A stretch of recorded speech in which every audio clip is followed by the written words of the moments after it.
Good afternoon. I'm Christenson. I'm the co-founder of the Aerospace and Innovation Academy, and I've been an English and debate teacher for over 25 years in South Florida. Hi, I'm Kevin Simmons. I'm also an educator. I was trained as a biochemist. I'm also a principal investigator on 2 satellites selected through NASA's CubeSat launch initiative. I know it seems odd that there would be an English teacher standing next to a science teacher talking to you today about emulators and high-altitude balloons and how we get to CubeSats. But the reality of it is, when I first met Kevin, we were both working at a middle school in South Florida that really kind of catered to students all the way from kindergarten to 8th grade. So we're talking 12-year-olds. And in my debate class, I could hear them talking about something called a CubeSat. And of course, I had no idea what that was. And I assumed that if they were taking an aerospace class, that must mean they just want to be astronauts or engineers. But as time went on, I came to understand a little bit more about what it was that made our middle school students so unique. Not only were they talking about CubeSats, but they were building them as well. And so as time went on, they started to speak about those exploits, whether it was at City Hall or NASA headquarters, and eventually the White House Office of Science and Technology Policy. And that's where I came in. The idea was Mr. Simmons here would be teaching the students the actual content of building CubeSats, and I would teach them to be able to speak comfortably about them.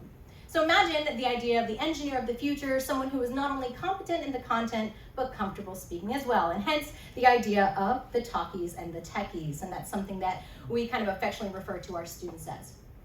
And of course, at this school, the students would graduate in 8th grade and head off to high school. And what we noticed, of course, is that they would come back to us and say, you know, we have great curriculum, but we don't necessarily have these same experiences about actual hands-on experiential learning. And so we could see that there was a need for that.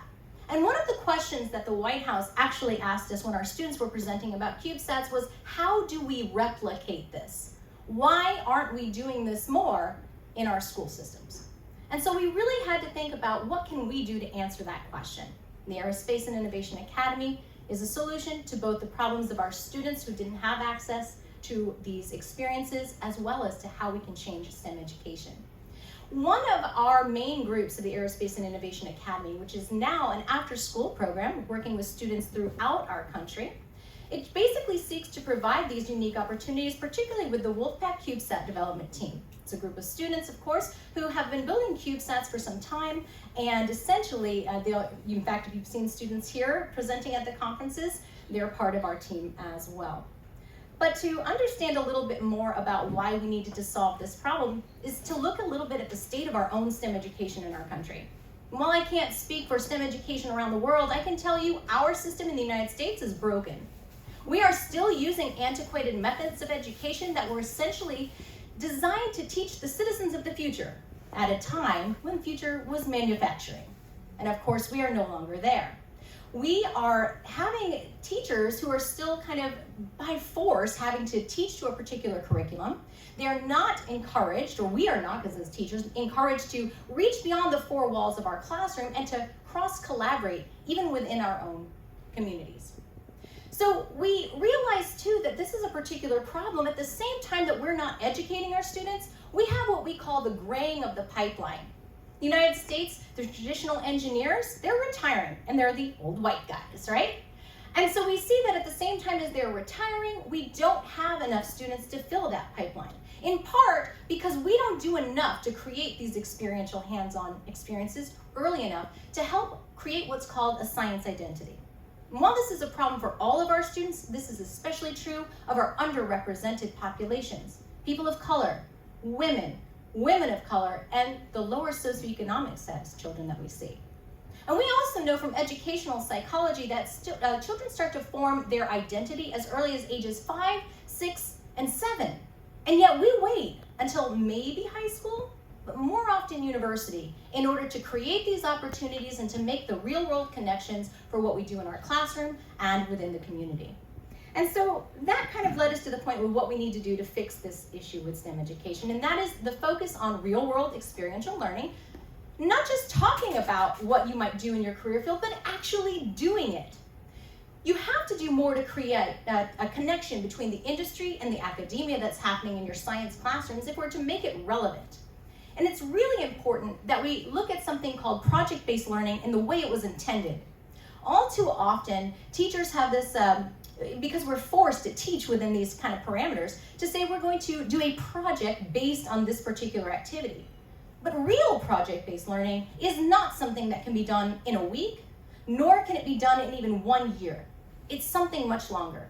Building a CubeSat, for example, takes at least up to 3 years, as our students found, and that's something that needs to change when we talk about the idea of STEM education. But in addition to that, if we are to help to create this STEM identity early on, we also have to make sure that when we're looking at long-term projects, we have to also recognize that we can break them down into more manageable steps. And in our case, we're going to talk to you today, or Kevin will share with you, about how we take something like a large long-term mission of a CubeSat into smaller parts, such as CubeSats, or the high-altitude balloons and the emulators. But let's talk first about what a high-altitude balloon is and why it might be relevant for the classroom. Now, most of us are familiar with like the weather balloon that you're seeing here. These balloons, of course, go up into the stratosphere. They're used for basic radiation research. And these can effectively be done in younger grade levels.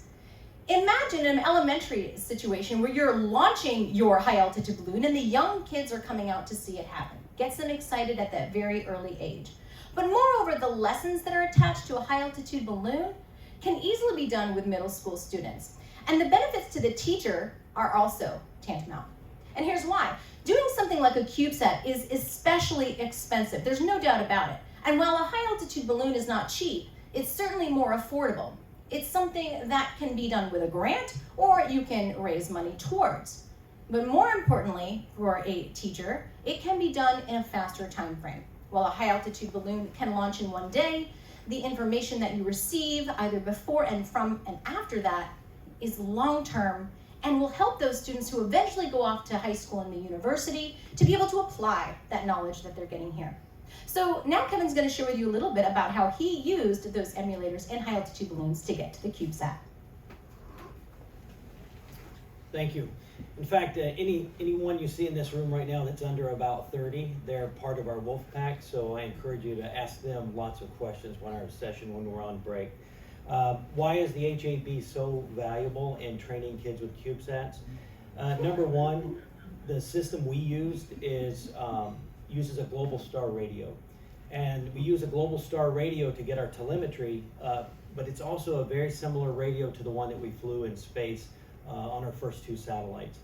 Some of the important aspects of a high-altitude balloon program is that there are 3 really key steps that are used by the students. One is the mission planning, then is the operational phase, and then the data analysis. So in our case, there's an excitement about getting real hardware, as my colleague mentioned, about hands-on, about creating your checklist.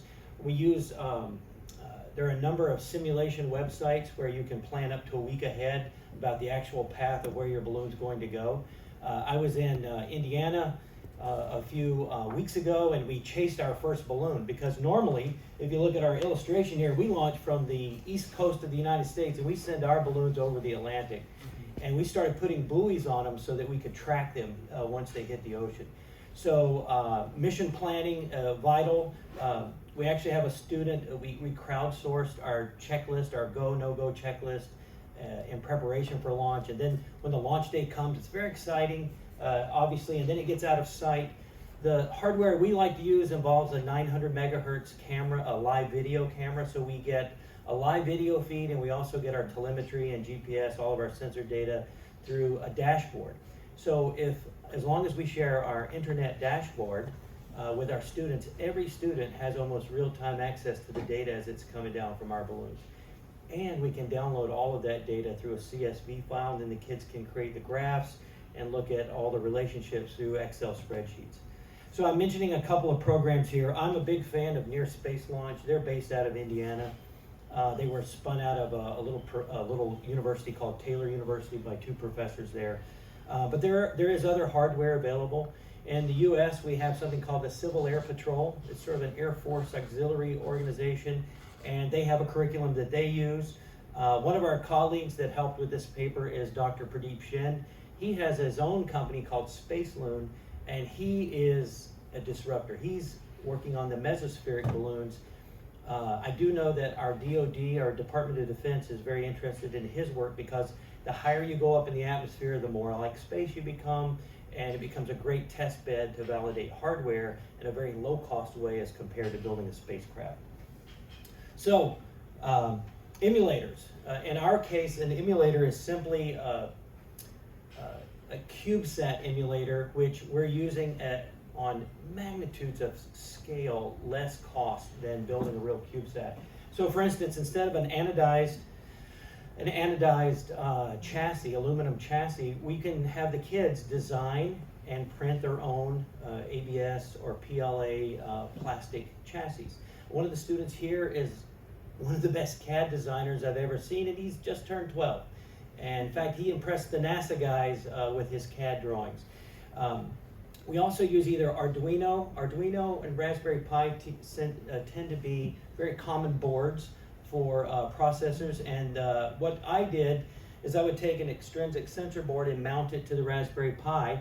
And then we would use Wi-Fi on a tethered balloon. That's a great starting place, is the tethered balloon. You don't lose your hardware as often, and the kids can really learn. We had a lot of kids that programmed in Python as well. I want to point out two other emulators that are available now. One was designed by 3 high school kids in New Jersey, and it's the A3SAT. And I'll be glad to connect you with those folks as well later on. And the third is a Colorado program. It's called S2B20, Simulation to Balloon to Orbit. And Aphelion Aerospace is building 100 emulator kits, and they're giving them out to teams all over the world to be a part of this program to learn about the CubeSats through a pretty high fidelity emulator that's still within $300 or $400 US. So here's what the kids did, some of which are in this room. The first middle school CubeSat launched in the US was in 2018. We were selected through the competitive CubeSat launch initiative in 2017. It was a biological payload. We needed to de-scope the complexity of our project in order to get it done within the 3 years the kids were in middle school. So what we did was we found a paper a young lady did about extremophile bacteria, and could dirty comets seed life on other planets. So we did a biological payload. Number one, we didn't have to have an ADAX. Number two, we did not need a remote sensing license because we collected all of our data internally. Our second CubeSat launched last week. It's the CapSat. Dylan, the 12-year-old I mentioned, he basically is the lead. He created almost every image that we used with NASA for that, and that's going to be deployed from the ISS. And another one of our young ladies here, Miss Yasmin, she is, and Paul are the leads for our next CubeSat we intend to fly, which involves bacteria that can digest single-use plastic. We're very interested in that. Our next mission to space is we're going to fly little microbits, and we're looking at different types of radiation hardening. That was a 7th grader's original idea. He got turned down by NASA twice when he was in middle school. Now he's in high school, and we're going to fly it as a hosted payload on a Sherpa ring. So I can talk to you more about if you'd like to start teams or help organize or help educators start teams in their schools. But what I really want to share with you is we got frustrated that we couldn't get the SmallSat conference in Utah to create an education track for K-12 types. So we're hosting our own conference at the Kennedy Space Center in Florida in October. And it's free for all educators and students. Right now we know the Naval Academy is presenting, exhibiting. We have companies as far away as Scotland that are coming. And we encourage you to come if you're interested in CubeSats and CubeSat education, especially for the youngest students. Please join us in Florida. And that brings us to the end. Are there any questions? Thank you.